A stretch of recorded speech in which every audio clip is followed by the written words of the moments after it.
तो आइए सुनते हैं मुंशी प्रेमचंद की कहानी बड़े घर की बेटी। बेनी माधव सिंह गौरीपुर गांव के जमींदार और नंबरदार थे।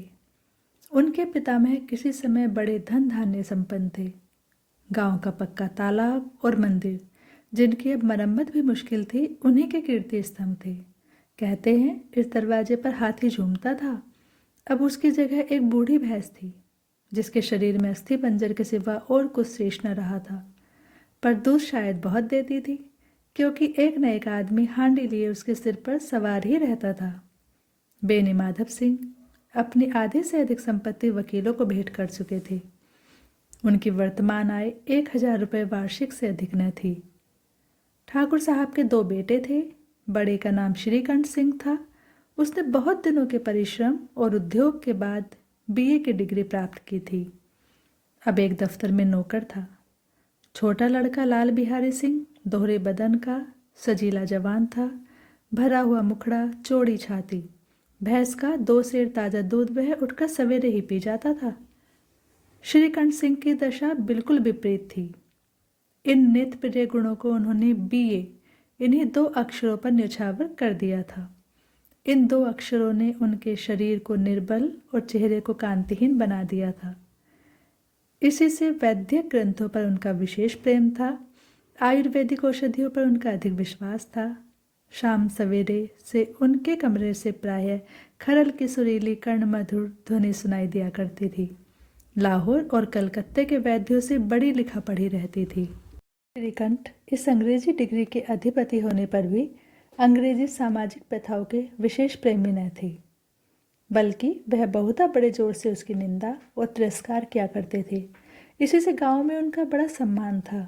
दशहरे के दिनों में वह बड़े उत्साह से रामलीला में सम्मिलित होते और स्वयं किसी न किसी पात्र का पार्ट लेते थे। गौरीपुर में रामलीला के वही जन्मदाता थे। प्राचीन हिंदू सभ्यता का गुणगान उनकी धार्मिकता का प्रधान अंग था। सम्मिलित कुटुंब के तो वह एकमात्र उपासक थे। आजकल स्त्रियों को कुटुंब में मिलजुल कर रहने की जो अरुचि होती है, उसे वह जाति और देश दोनों के लिए हानिकारक समझते थे। यही कारण था कि गांव की ललनाएं उनके निंदक थीं। कोई कोई तो उन्हें अपना शत्रु समझने में भी संकोच न करती थी। स्वयं उनकी पत्नी को ही इस विषय में उनसे विरोध था। यह इसलिए नहीं कि उसे अपने सास ससुर, देवर या जेठ आदि से घृणा थी, बल्कि उसका विचार था कि यदि बहुत कुछ सहने और तरह देने पर भी परिवार के साथ निर्वाह न हो सके, तो आए दिन की कलह से जीवन को नष्ट करने की अपेक्षा यही उत्तम है कि अपनी खिचड़ी अलग पकाई जाए। आनंदी एक बड़े उच्च कुल की लड़की थी। उसके बाप एक छोटी सी रियासत के ताल्लुकेदार थे। विशाल भवन, 1 हाथी, 3 कुत्ते, बाज, बहरी शिकरे, झाड़फानुस, ऑनरेरी मजिस्ट्रेटी और ऋण, जो एक प्रतिष्ठित ताल्लुकेदार के भोग्य पदार्थ हैं, सभी यहाँ विद्यमान थे। नाम था भूप सिंह। बड़े उदारचित्त और प्रतिभाशाली पुरुष थे, पर दुर्भाग्य से लड़का एक भी न था। 7 लड़कियां हुई और दैव योग से सबके सब जीवित रहीं। पहली उमंग में तो उन्होंने 3 ब्याह दिल खोल कर किए, पर 15-20 हजार रुपये का सिर पर कर्ज हो गया तो आंखें खुली, हाथ समेट लिया। आनंदी चौथी लड़की थी। वह अपनी सब बहनों से अधिक रूपवती और गुणवती थी। इससे ठाकुर भूप सिंह उसे बहुत प्यार करते थे। सुंदर संतान को कदाचित उसके माता पिता भी अधिक चाहते हैं। ठाकुर साहब बड़े धर्म संकट में थे कि इसका विवाह कहाँ करें। न तो यही चाहते थे कि ऋण का बोझ बढ़े, और न ही यह स्वीकार था कि उसे अपने को भाग्यहीन समझना पड़े। एक दिन श्रीकंठ उनके पास किसी चंदे का रुपया मांगने आया, शायद नगरी प्रचार का चंदा। भूप सिंह उनके स्वभाव पर रीझ गए और धूमधाम से श्रीकंठ सिंह का आनंदी के साथ ब्याह हो गया।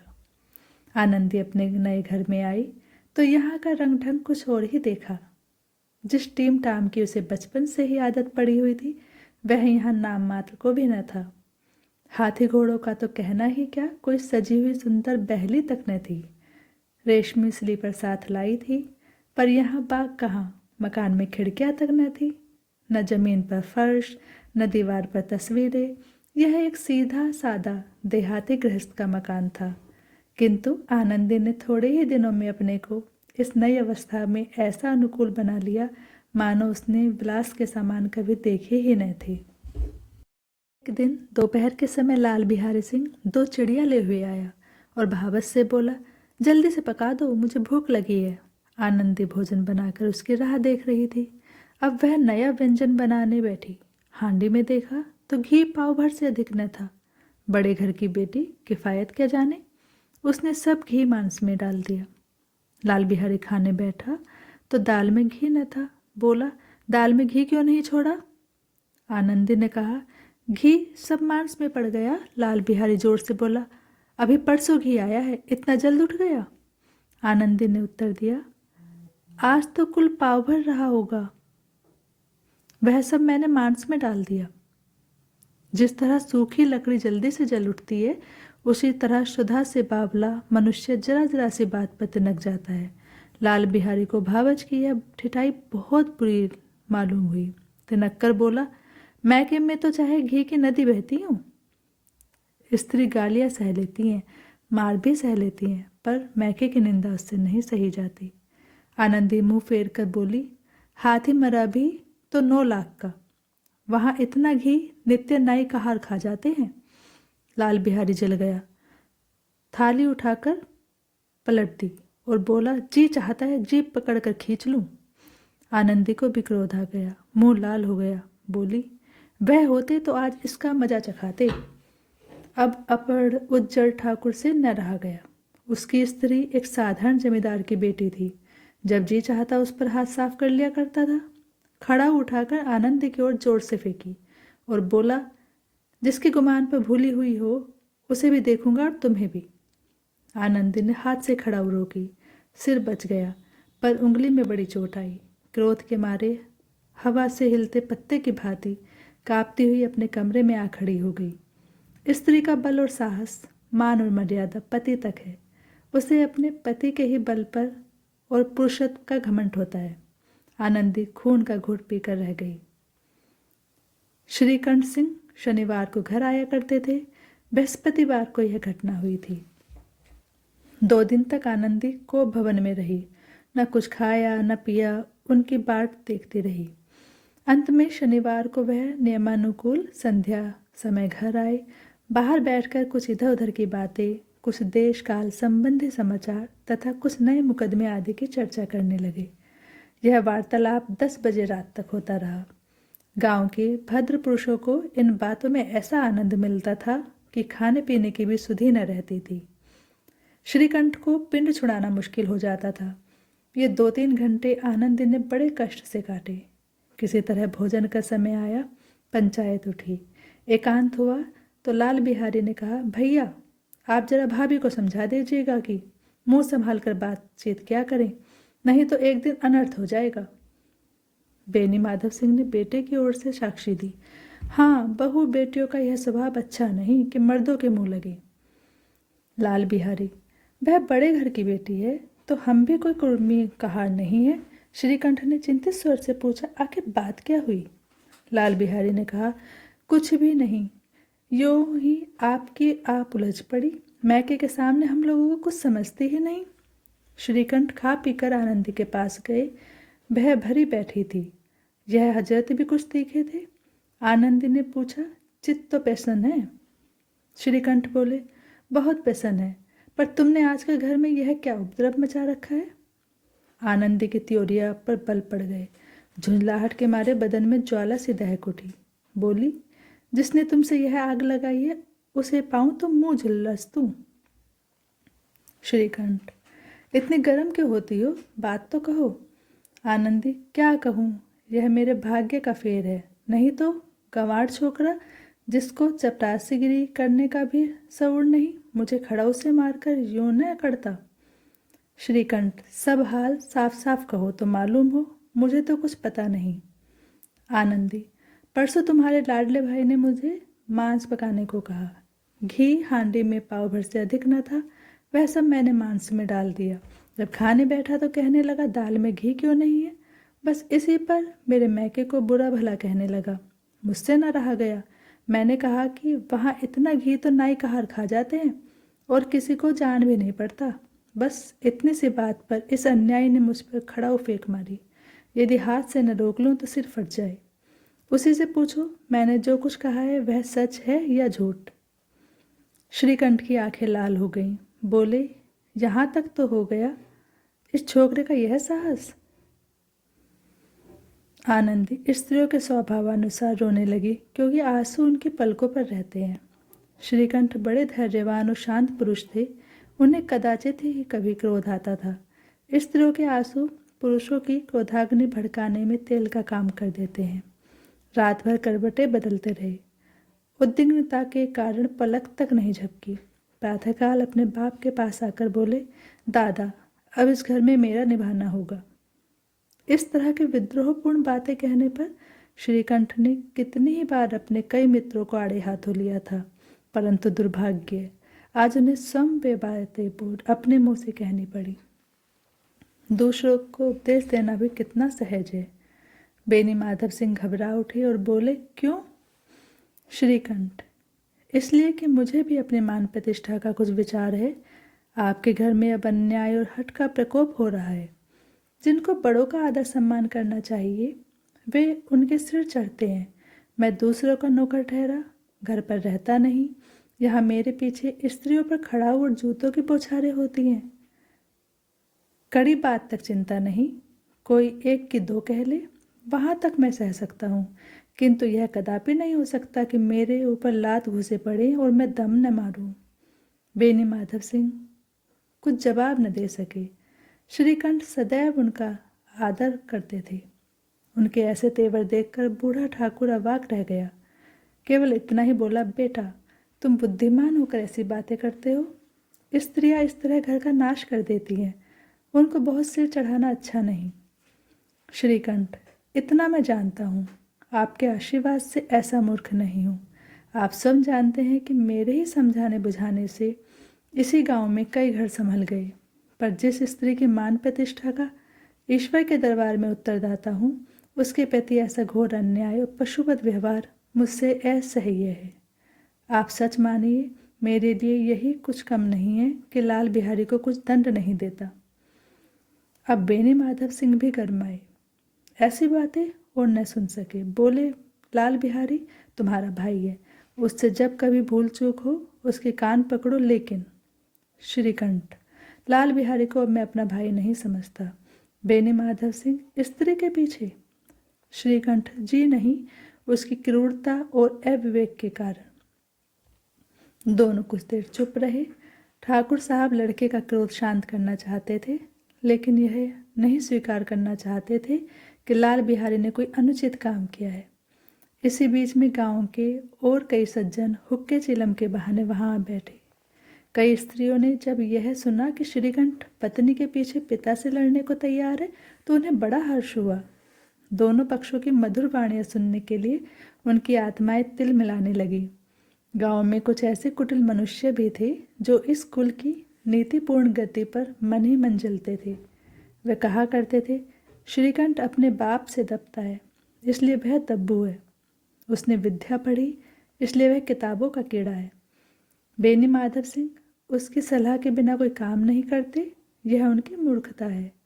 इन महानुभावों की शुभकामनाएं आज पूरी होती दिखाई दी। कोई हुक्का पीने के बहाने और कोई लगान की रसीद दिखाने आकर बैठ गया। बेनी माधव सिंह पुराने आदमी थे, इन भावों को ताड़ गए। उन्होंने निश्चय किया, चाहे कुछ ही क्यों न हो, इन द्रोहियों को ताली बजाने का अवसर न दूंगा। परंतु कोमल शब्दों में बोले, बेटा मैं तुमसे बाहर नहीं हूँ, तुम्हारा जो जी चाहे करो। अब तो लड़के से अपराध हो गया। इलाहाबाद का अनुभव रहित झल्लाया हुआ ग्रेजुएट इस बात को न समझ सका। उसे डिबेटिंग क्लब में अपनी बात पर अड़ने की आदत थी। इन हथकंडों की उसे क्या खबर। बाप ने जिस मतलब से बात पलटी थी वह उसकी समझ में न आई। बोला, लाल बिहारी के साथ अब इस घर में नहीं रह सकता। बेनी माधव, बेटा बुद्धिमान लोग मूर्खों की बातों पर ध्यान नहीं देते। वह बेसमझ लड़का है, उससे जो कुछ भूल हुई उसे तुम बड़े होकर क्षमा करो। श्रीकंठ, उसकी इस दुष्टता को मैं कदापि नहीं सह सकता। या तो वह घर में रहेगा या मैं। आपको यदि एक अधिक प्यारा है तो मुझे विदा कीजिए। मैं अपना भार आप संभाल लूँगा। यदि मुझे रखना चाहते हैं तो उससे कहिए, चाहे जहाँ चला जाए, बस यह मेरा अंतिम निश्चय है। लाल बिहारी सिंह दरवाजे के चौखट पर चुपचाप खड़ा बड़े भाई की बातें सुन रहा था। वह उनका बहुत आदर करता था। उसे कभी इतना साहस न हुआ था कि श्रीकंठ के सामने चारपाई पर बैठ जाए, हुक्का पी ले या पान खा ले। बाप का भी वह इतना मान न करता था।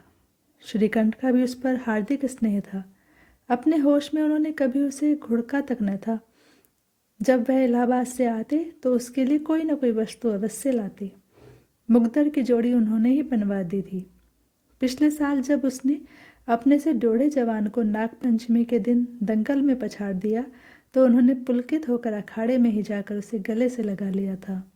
5 रुपए के पैसे लुटाए थे। ऐसे भाई के मुंह से आज तक ऐसी हृदय विदारक बात सुनकर लाल बिहारी को बड़ी गिलानी हुई। वह फूट फूट कर रोने लगा। इसमें संदेह नहीं कि वह अपने किए पर पछता रहा था। भाई के आने से एक दिन पहले से उसकी छाती धड़कती थी। देखूं भैया क्या कहते हैं, मैं उनके सम्मुख कैसे जाऊंगा, उनसे कैसे बोलूंगा, मेरी आंखें उनके सामने कैसे उठेंगी। उसने समझा था कि भैया मुझे बुलाकर समझा देंगे। इस आशा के विपरीत आज उसने उन्हें निर्दयता की मूर्ति बने हुए पाया। वह मूर्ख था, परंतु उसका मन कहता था कि भैया मेरे साथ अन्याय कर रहे हैं। यदि श्रीकंठ उसे अकेले में बुलाकर 2-4 बातें कह देते, इतना ही नहीं 2-4 तमाचे भी लगा देते, तो कदाचित उसे इतना दुख न होता। पर भाई का यह कहना कि अब मैं इसकी सूरत नहीं देखना चाहता, लाल बिहारी से सहा न गया। वह रोता हुआ घर आया, कोठरी में जाकर कपड़े पहने, आंखें पोंछी, जिससे कोई यह न समझे कि रोता था।